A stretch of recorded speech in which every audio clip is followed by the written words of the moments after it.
Hi friends, welcome back to my channel. ಯಾರೆಲ್ಲ video ಹೊಸ್ದಾಗಿ ನೋಡ್ತಾ ಇದ್ದೀರಾ ಸಬ್ಸ್ಕ್ರೈಬ್ ಮಾಡಿ. ಇವತ್ತಿನ ರೆಸಿಪಿ ಬಂದು ಮೆಂತ್ಯ ಮುದ್ದೆ ಹೇಗೆ ಮಾಡೋದು ಅಂತ ನೋಡೋಣ ಬನ್ನಿ. ಪಾತ್ರೆ ಗ್ಲಾಸ್ ನೀರು, 1 ಕಪ್ ಬೆಲ್ಲ ಕರಗೋವರೆಗೂ ವೆಯ್ಟ್ ಮಾಡಿ. ಕರಗಿದ ನಂತರ 1 ಕಪ್ ಹಸಿಟ್ಟು ಹಾಕೋಣ. ಮೆಂತ್ಯ ಹಸಿಟ್ಟು ಇದ್ರ ಇಂಗ್ರೀಡಿಯೆಂಟ್ಸ್ ಬಂದು ಡಿಸ್ಕ್ರಿಪ್ಷನಲ್ಲಿ ಹಾಕಿದ್ದೀನಿ ನೋಡಿ. 15 ಮಿನಿಟ್ಸ್ ಫುಲ್ಲು ಬೇಯಕ್ಕೆ ಬಿಡಬೇಕು ನೋಡಿ. ಈ ಥರ ಬೆಂದ ನಂತರ ಈಗ ಮುದ್ದೆ ತಿರುಗಿಸ್ಕೊಳ್ಳೋಣ. ಮುದ್ದೆ ತಿರುಗಿಸ್ಕೊಂಡು ಚೆನ್ನಾಗಿ ಒದಗಿಸ್ಕೊಬೇಕು.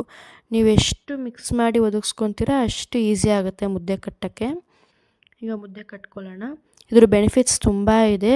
ಬಾಣಂತಿಯರಿಗೆಲ್ಲ ಕೊಡ್ತಾರೆ, ತಿಂಡಿಗೆ ಮಾಡಿಕೊಡ್ತಾರೆ.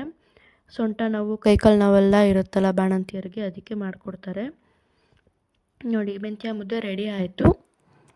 ಸ್ವೀಟಾಗಿರುತ್ತೆ.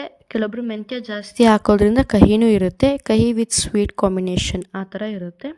ಇದಕ್ಕೆ ತುಪ್ಪ ಹಾಕ್ಕೊಂಡು ಬ್ರೇಕ್ಫಾಸ್ಟಿಗೆ ಮಾಡಿಕೊಡ್ತಾರೆ, ಚೆಂದ ಇರುತ್ತೆ. ಈ ರೆಸಿಪಿ ಇಷ್ಟ ಆಗಿದ್ದಲ್ಲಿ ಲೈಕ್ ಮಾಡಿ, ಕಮೆಂಟ್ ಮಾಡಿ, ಶೇರ್ ಮಾಡಿ, ಸಬ್ಸ್ಕ್ರೈಬ್ ಮಾಡೋದು ಮರಿಬೇಡಿ. Thank you friends.